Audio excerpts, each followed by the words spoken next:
I'm Shane Morris with the Colson Center for Christian Worldview. There's a new way of seeing the world, and it's dominating academic and public discourse, one that sees society as a collection of oppressors and oppressed, which labels and divides people according to race, religion, sex, gender, class, and so forth. It's called critical theory. Today on the BreakPoint Podcast, John Stonestreet talks with Christian apologist Neil Shenvi about critical theory. What is it exactly? Where does it come from? And how might it even be creeping into Christian theology? Here are John Stonestreet and Neil Shenvi. Welcome to the BreakPoint Podcast. It may sound that we're going to get into some weeds here that you may or may not be interested in, but listen, the conversation we're going to have on a new way of really seeing the world that is dominating so much of academic and public discourse is something that we all need to understand, if for no other reason that it's actually creeping into theological discourse as well. My guest today is Neil Shenvi. He is an apologist. You can find out more about him at shenviapologetics.com. He is a PhD. His dissertation was in the subject of quantum computation, which I'm not even sure what that is, but it sounds really impressive. But along the way, came to Christ. He's a homeschool dad, so we have that in common. He teaches at a local classical conversations program there. I think you're in North Carolina, right, Neil? That's right. And so, Neil Shenvi, welcome to the BreakPoint Podcast from Durham, North Carolina. I guess the most important question that I should ask is, are you a Duke basketball fan? You know, I don't have time for anything recreational. I teach my kids, and I read, and I go to the gym. And you go to the gym. Well, I do. All right, well, that counts. Well, you're kind of in a religious, stronghold there with Duke basketball. And I'll just lay aside here my allegiances. Look, the conversation I want to have has to do with something that maybe some folks haven't heard about, but it really is dominating so much of our discourse politically, culturally, academically, and again, increasingly theologically. And Neil, you've done an awful lot of writing and speaking on this, and we'll link our listeners here to your website. You can just find it there at shenviapologetics.com. That's SHENVI apologetics.com. But Neil, I want to hear more of kind of what drew you to think and talk about critical theory. But let's start with just defining our terms. What is critical theory? Where did it come from? And where are we seeing it kind of dominate our discourse today? Sure. Critical theory is an incredibly broad area of knowledge that people would almost unanimously say originated with the ideology of Karl Marx. Now, not his theories about economics, but his theories about how power circulates to produce inequality, social inequality. And so he didn't coin the term critical theory. That was coined by the Frankfurt School, a bunch of sociologists and philosophers working in Germany during the 1930s. But since then, critical theory has evolved tremendously. So it's spawned entire fields like queer theory, critical race theory, critical pedagogy, second-wave feminism, postmodernism. Those are considered to be critical social theories because they interact with the question of how does power operate to create inequality. So it's a really broad knowledge area, but one that's increasingly important in our modern discourse. Well, what's interesting to me is really when you kind of dig past the surface and its Marxist roots and so on, it also is a very postmodern way of thinking about life in the world. And, I've heard so many people talk about kind of postmodernism is dead and we're beyond postmodernism. And I look at the prevalence of kind of how we're having conversations and what we're thinking about, where almost everything is put into this category of the oppressed and the oppressor. And we're not actually going after truth. We're trying to uncover kind of evil power plays and oppression and our biases and perspectives. And I think, this is postmodernism. I don't want to say 101, it might be 301, but it still is deeply rooted to a view of the world, which says there's not a kind of an absolute truth in which we go after. The whole world is divided up into those who oppress and those who have been oppressed. Am I overstating that? Well, not exactly. So people often confuse critical theory with postmodernism. And contemporary critical theory does draw very heavily and explicitly on people like Foucault and Derrida, who did really link power and truth claims. So truth claims really conceal these hidden bids for power. However, the modern critical theorists realize that deconstruct everything, because if you do, you're left with relativism. And although the postmodernists kind of embraced that relativism, contemporary critical theorists don't. So Kimberly Crenshaw, who coined the term intersectionality, she realized if you deconstruct everything, you deconstruct oppression itself. And we can't have that. So you have to stop somewhere. And similarly, Patricia Hill Collins, who wrote the book Intersectionality as Critical Social Theory, she says, look, you can't deconstruct everything because then you'll be giving yourself over to people with power. And Crenshaw wants deconstructing when your goals stop working for social justice. So you have to subject all deconstruction to the ultimate end of social justice. That's the ultimate goal. Makes a critical theory critical, she would say. Well, so you just threw out a term, social justice, which is kind of bring us kind of back to the practical places. And maybe I want to come back to that. Where do we see critical theory being applied today? Like, why should the average person listening to this podcast care about, the ruminations of an obscure academic maybe they've never heard of? Well, they're not actually that obscure. So one example would be an academic like Robin DiAngelo. DiAngelo wrote the book White Fragility, and she is probably the most well-known critical race theorist in the U.S., certainly. She tours around college campuses. She actually spoke at Evergreen State University before the big meltdown a few years ago. And if you read her books, you realize that people are just imbibing her worldview wholesale. She's having a huge impact on everything from, not she is, but these ideas are having an impact on everything from college education, activism, to policy. And if you look at the recent New York and California curriculums for public education, they're really grounded in this ideology that I would describe as contemporary critical theory.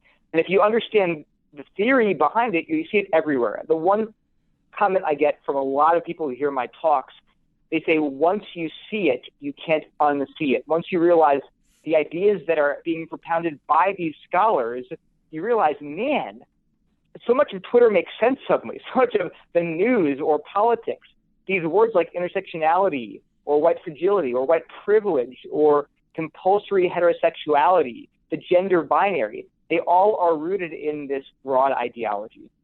My guest today is Neil Shenvi, and we're talking about critical theory here on the BreakPoint Podcast. All right, so Neil, unlock it for us. Take us down to the basics, because, for words as seemingly disparate as white privilege dealing with race, or heteronormativity, which deals with, sexuality, you're drawing us down to this kind of common theory, a way of seeing the world. So unlock it for us in kind of the most basic way.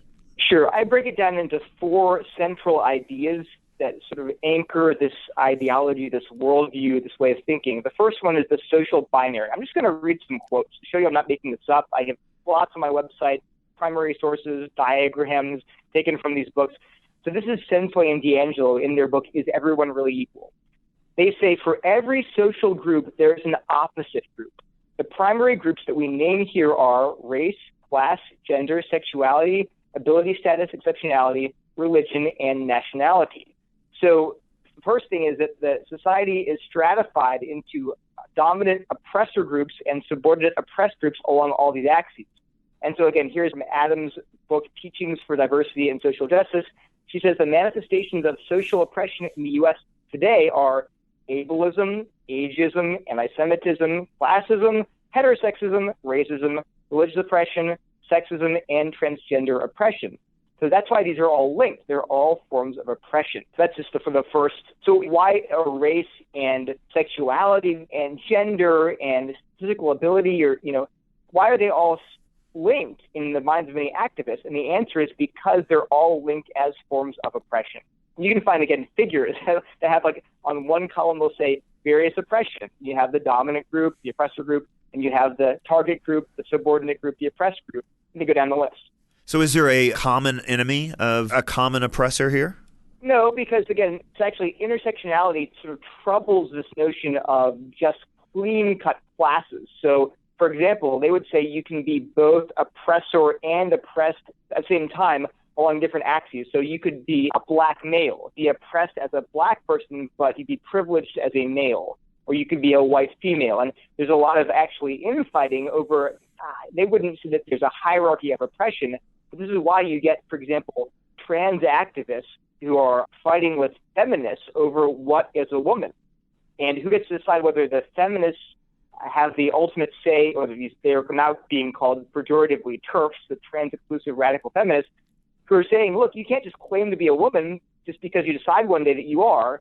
You have to, be gendered by society and oppressed by men your whole life, and that makes you a woman.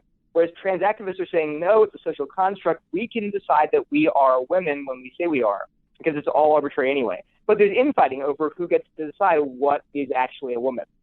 Oh, yeah. I mean, that's something we've been talking about, for a long time on BreakPoint, is watching this kind of growing war between the L and the T's.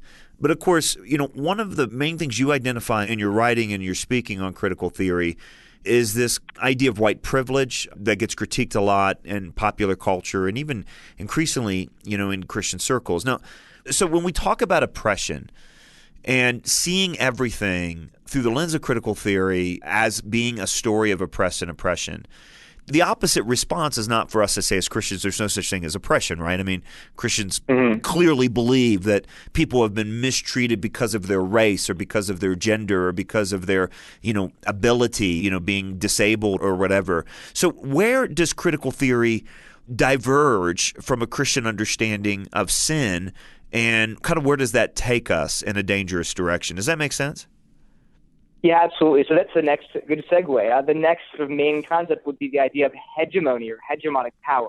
So crucially, Christians hear the word oppression, and people say, well, wait a minute, that's a biblical category, right? Jesus himself is described as oppressed and afflicted. So clearly the Bible is full of talk about how oppression is evil and wicked, and I'd agree. However, you have to understand that critical theory has redefined what oppression means. So here are the idea of hegemony is that, in the words of Senso and D'Angelo, they say, hegemony refers to the control of the ideology of society. The dominant group maintains power by imposing their ideology on everyone else. And so what does that mean then? Well, here's Iris Young's the key essay called 5 Faces of Oppression. What does oppression mean? She says, look, the old traditional use of oppression, that's old-fashioned. We've gotten rid of it. She says, in its new usage, oppression designates the disadvantage and injustice some people suffer not because a tyrannical power coerces them, but because of the everyday practices of a well-intentioned liberal society. In other words, oppression is not just someone coercing you, robbing you, murdering you, being cruel to you. It happens when, and this is the words of Adams again, she says it's part of an unequal society's unquestioned norms, habits, and symbols. It's processes of everyday life, these assumptions we make that we view as normal and common sense, but that actually is oppressive. So oppression is hidden, it's subterranean, it has to be brought to light and excavated, and that really differs from how the Bible views oppression. So that's why you do things like viewing heterosexuality as the norm is considered to be oppressive, or the gender binary is itself oppressive because you're taking for granted that there's this thing called male and female. Well, that excludes and marginalizes gender non-binary people. That's oppression, according to critical theorists. Well, there's all kinds of consequences to that, right? I mean, one is that, first of all, no one's safe. And that's what we've seen on college campuses, that it really isn't even just kind of a shutdown of conservative ideas, but even, you can't be woke enough. I mean, just in the last year, Martina Navratilova, who I think was the first lesbian in American history, I mean, she came out of the closet in 1980-something almost. She's not woke enough. And then Ellen wasn't woke enough because she, hung out with George W. Bush at a baseball game or something like that. And you just kind of go down the line and you think, this is creating an awful lot of chaos. And then on the other hand, and this is kind of where my snarkiness kind of hits full steam, is really we're going to call that oppression? We're going to call you misgendered me the same as slavery? I mean, there's a level here where this just so dishonors the real victims of tyranny and oppression in the past by equating things that are just, they're just palpably ridiculous. So is this what we're seeing on so many college campuses right now? Well, there's also just tribalism, too. I think our society's gotten more polarized, and so there's a lot of pressure just to support your team, right? And so, you got to not break ranks. And so even if you're a, female lesbian who, face a lot of antagonism, it doesn't matter because, you're not towing the party line. So there's that. But I do also think that it is tied into this idea of, it's called internalized oppression. So how do you explain the fact that there are these people who don't walk in lockstep with the woke movement, right? How do you explain Martina Navratilova? Or how do you explain, say black conservatives like Thomas Sowell? He doesn't buy into all of this political ideology, so what do you do with him? Well, critical theorists can explain that. What they'll say is, this is like sort of the third tenet, this idea that lived experience can give oppressed groups sort of special access to truths about their oppression. So here's from Anderson Collins' Race, Class, and Gender. This drives my wife crazy. This quote drives my wife absolutely bananas. This quote, they say, the idea that objectivity is best reached only through rational thought is a Western and masculine way of thinking, one that we will challenge throughout this book. So wait a minute. If we're not going to use rational thought, what do we use to get objectivity? And the answer is lived experiences. What's the idea here? The idea here is that we've all bought into these lies that are fed to us by the dominant culture, the dominant groups. They have the hegemonic power. They establish what's common sense. It's normal. And all of us, both oppressed people and oppressors, we swallow these lies as normative. However, people's lived experience as oppressed persons can give them insight into these lies. They can see through them and achieve what's called a liberatory consciousness. So that colloquially, that means they get woke. Then we should then defer to them because they have real insight into what's actually going on. Here, this is Charles Lawrence from his essay, The Word and the River on Critical Pedagogy. He says, we must learn to trust our own senses, feelings, and experiences, and to give them authority, even or especially in the face of dominant accounts of social reality that claim universality. So he's saying you have to trust your lived experiences in the teeth of people claiming that their narrative is objective and true. That's all a lie. Really, that's just their hegemonic discourse trying to subjugate you. What happens though when Thomas Sowell says... Hold on, let me jump in, because it's here that I'm having these flashbacks of all the work that we used to do in talking about postmodernism. Foucault, for example, I think it was Foucault, taking great offense at someone. No, I think it was Derrida taking great offense at someone who wrote a grumpy review of Grammatology, his book, saying he misinterpreted me, when the whole point of the book was there's nothing but interpretation, right? Slamming sort of universals, saying you can't trust these universals. You have to trust lived experience. To say, lived experience gives a special insight is itself a universal proclamation, right? I mean, it's saying that all lived experience somehow gives insight. And why would a lived experience as an oppressed part of the community give you insight, but not, a lived experience as part of the so-called oppressed group? I mean, there's so many inconsistencies here. And, forget the name of the woman you just quoted who, so we have to deprioritize our logic and our reasoning. And she's saying that in a book, and I'm assuming she's making arguments in the book to support her thesis, right? I mean, the inconsistency here is stunning. Not really. So these books, it's amazing to me when I was reading them, there's just so little, statistics, data, there's not a lot of references to science or anything empirical. It really relies heavily on storytelling, narrative, tell your lived experience. And actually, that's one of the hallmarks of critical race theory is narrative and storytelling as a counter-narrative. So once again, these are premises. Once you accept the idea that A, social reality is divided into oppressed and oppressors, B, through hegemonic narratives, these arbitrary discourses that are just justifications for the dominant group's power, then C, it follows that oppressed people have this insight that oppressors lack. In other words, you say, well, why isn't my lived experience as a dominant person equally valid? And this is where it's different from postmodernism, because postmodernism would say, well, there's no absolute truth. Whereas critical theorists would say, well, they might not say that, but they would say, well, no, in some true way, people that are oppressed are objectively better at seeing reality. So here's Charles Mill. He says, dominant groups have experiences that foster illusory perceptions, whereas subordinate groups have experiences that at least potentially give rise to more adequate conceptualizations, a better understanding of the world around them. Freire talks about how oppressed people can better read the world. They know what's going on, whereas you're just going to, as a straight white, cis heterosexual man, you're just kind of blinded by your white privilege. And each of those adjectives kind of add to that, right? I mean, that's kind of the way the theory goes. So, and I understand your point about how it's not postmodernism because postmodernism explicitly rejected absolutes and embraced relativism, and this is not. You can't explicitly reject absolutes without making an absolute statement. So postmodernism never could quite pull it off in practice.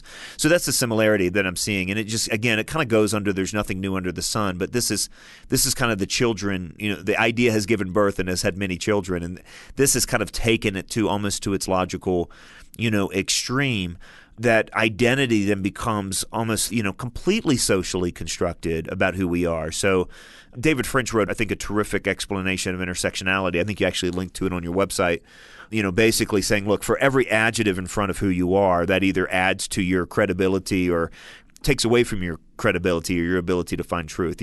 Cis, white, male, those are all strikes against you, right? Homosexual, minority, transgender, all of these now become net positives. And I mean, this really just kind of unravels any sense of coherent identity for at least any shared humanity.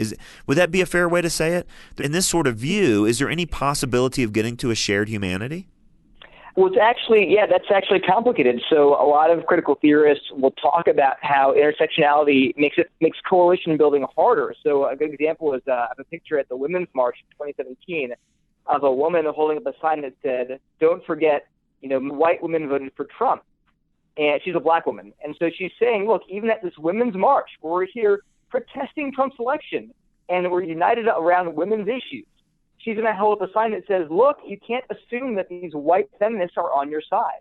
And that actually goes back to Bell Hooks, Audre Lorde, and the black feminist or womanist movement, which said, look, feminism, as we've always heard it preached, is really white feminism. And we, as black feminists, they call it double jeopardy. We're doubly oppressed. That was actually before Crenshaw's introduction of the term intersectionality. So it has roots going back to, the 70s at least. Anyway, so you're right, though, that the more oppressed categories that you can kind of check the box of, the more access you have to the real workings of society. However, again, we have to note, if you don't toe the party line, then you can be accused of having internalized oppression. So in other words, because we've all of us, whether we're oppressed or oppressors, we've all drunk in this ideology of the oppressors, then if you say, wait a minute, I actually don't think that Group X is right about their claims. Oh, well, you're not woke enough yet. That's where you get the Martina Navratilovas of the world. Or even, J.K. Rowling, a recent tweet that got slammed where she's trying to be sort of saying, marry whoever you want and whatever gender you want. And she was not woke enough. People were very upset with her, even though she's trying to concede a lot of the talking points of these activists. I hope you're enjoying John Stonestreet's interview with Neil Shenvi. We'll get right back to them in just a moment. First, I wanted to let you know that now is the time to register for our annual Wilberforce weekend, which takes place May 14th through 17th, just across the river from Washington, D.C. Come and join us as we honor Chinese Christian and pastor Bob Fu for his work on behalf of the persecuted church in China. You'll also meet and hear from Christian thought leaders like Os Guinness, Lee Strobel, Andy Crouch, Obianuju Ekioka, and more. Come to wilberforceweekend.org for more details and to register. That's wilberforceweekend.org. Now back to John Stonestreet and Neil Shenvi. I guess I can just hear some of our listeners going, what on earth are we talking about here? I mean, this is so bizarre because if you don't live in that academic space, I think it was Ravi Zacharias once who said some ideas are so crazy it takes a PhD to believe them. But it's also a setting, right? There are ideas that are allowed to flourish, when you live in the magical world of Hollywood or you live in the magical world of a tenured academic position. And even then, as the biology professor at Evergreen State found, it could still be pretty dangerous for you. But there's a way that this just intersects or this just bumps into reality, right? And I think that's what we saw with J.K. Rowling. I mean, there comes a time when someone who is a biological male who identifies as a female, when claims oppressed status, then can claim all of the benefits and all the hard-fought rights from that women have achieved over the last X number of decades, and can just kind of reclaim it. And again, you can write a book that defends that somehow.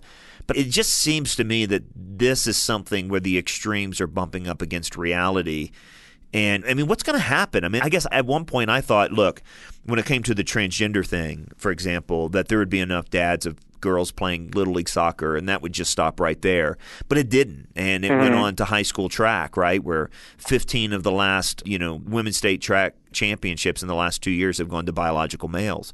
Sure. Does it stop there? Can the Supreme Court stop something that's happening, for example, and driving home through academics and through these kind of other cultural avenues?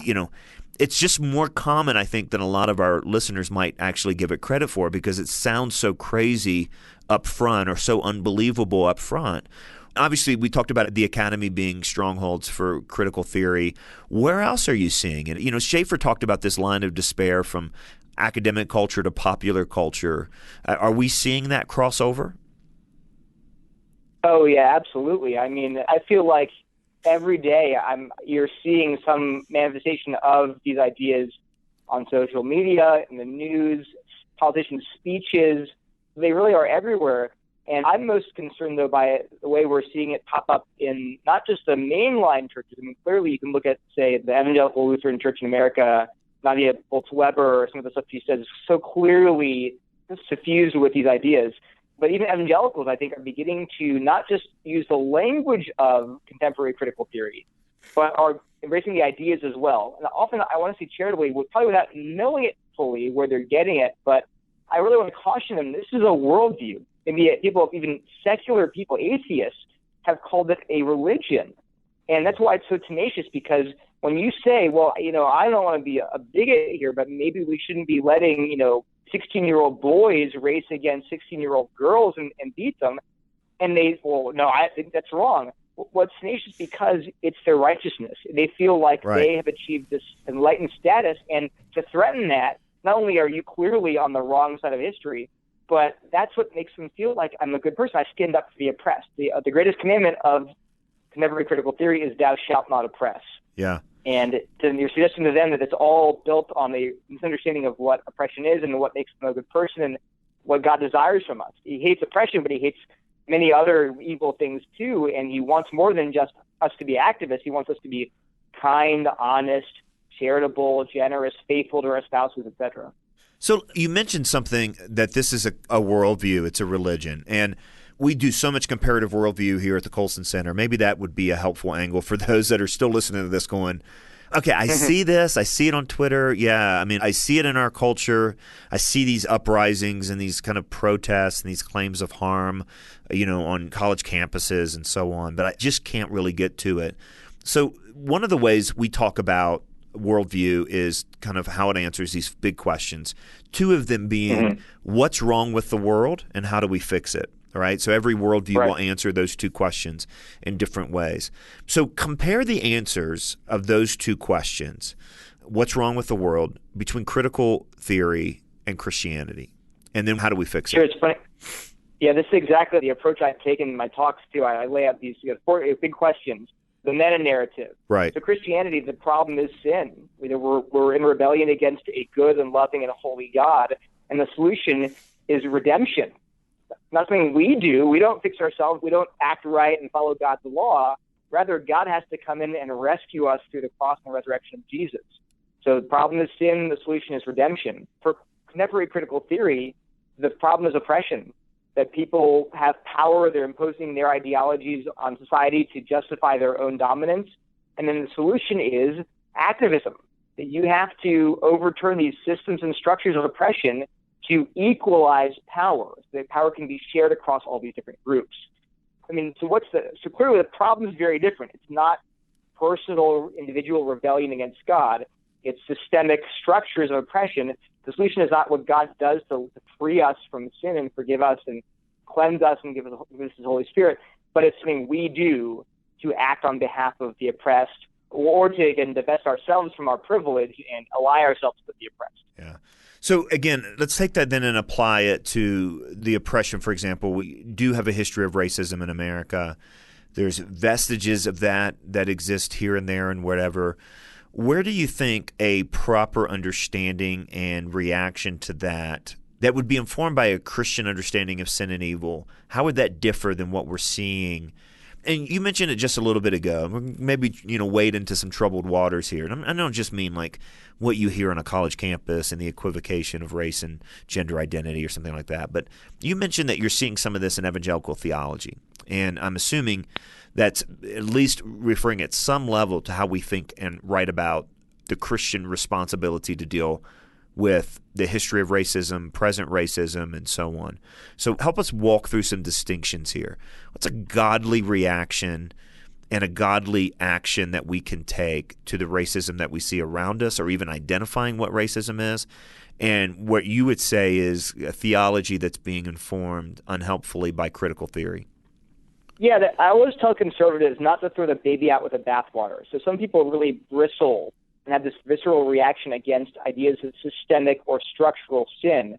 And I tell them, look, that's a real concept. So, for example, chattel slavery in the U.S. or the Holocaust shouldn't be examined purely on the basis of this individual analysis of, well, why did 1 million Jewish SS troopers decide to kill Jews? It wasn't just one-on-one. It was that they had a whole nation whose laws were built and predicated on anti-Semitism. Or another example for today would be abortion. We try to talk individually to people and to change hearts and to convince them that abortion is evil and wrong, but we also work to change our laws because our laws are unjust. So we definitely shouldn't dismiss the very idea of systemic sin. Biblically, sin can infect entire cultures and our laws and the way we think, a result of the fall. So while sin is grounded in individual rebellion against God, it can express itself culturally and systemically. Now, as it applies to race, though, this is where I would just tend to say Christians should need to talk about these issues in a spirit of charity, and I think solutions will differ. So the extent to which, say, modern-day racism is systemic, or in what sense it is, I think we have to talk that out, as it's complicated. What I would say, though, is that we cannot have those conversations if we adopt the ideology of critical theory, because critical theory will undermine any good faith attempt to have this conversation. So why? Because it assumes that if you don't take the right view of, say, racism, sexism, heteronormativity, transgender oppression, if you take the wrong view, it's because you're blinded by your privilege.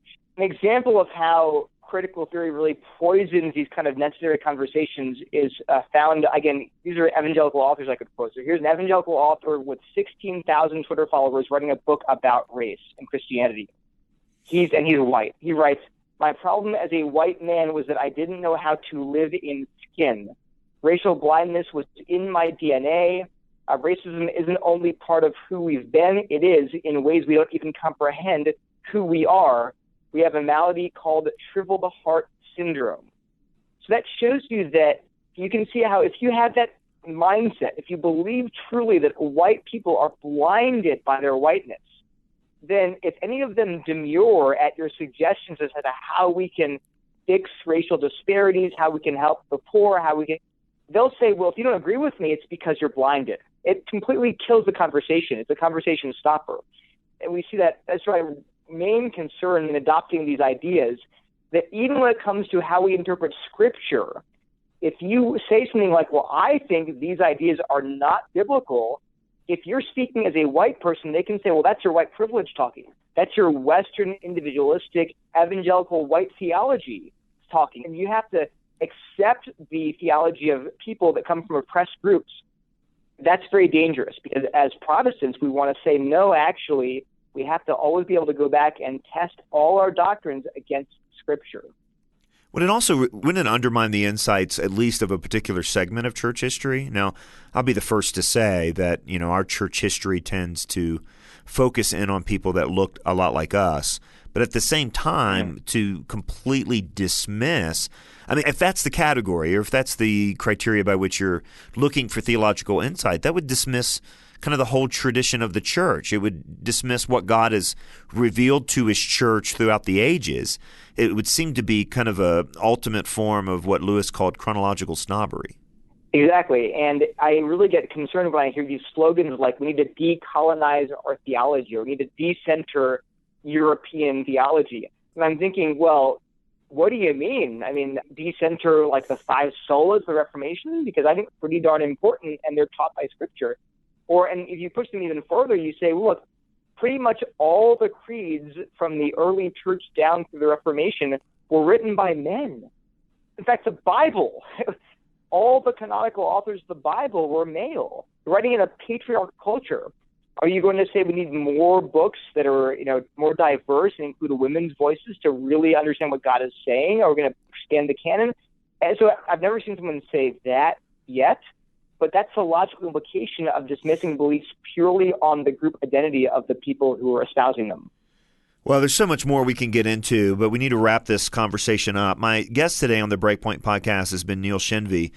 And to my knowledge, I don't know, Neil, if there's anyone else that has kind of looked as critically from a Christian worldview perspective at critical theory as you have. And so just grateful for this conversation. And there's a lot more on his website, which is shenviapologetics.com. Come to breakpoint.org. We'll link you to it. Or just go to Shenvi, SHENVI, apologetics.com.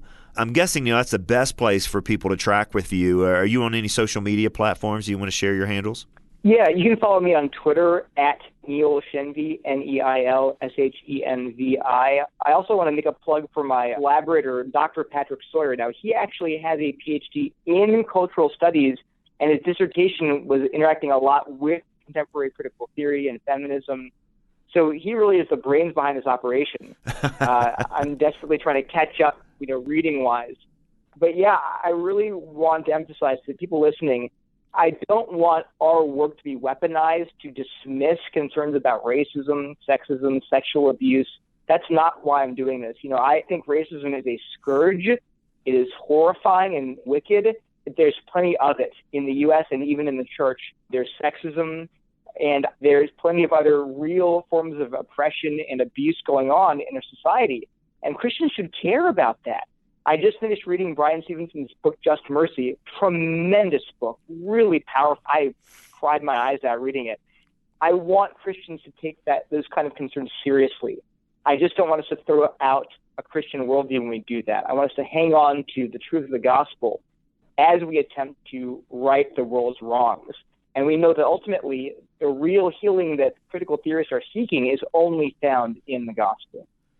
I don't have anything to add to that. That's really, really well said. Again, follow Neil at shenviapologetics.com. Neil, it's been a great conversation. I'd love to have you back on, and we'll continue to talk about this in the future. Thanks so much. Thank you.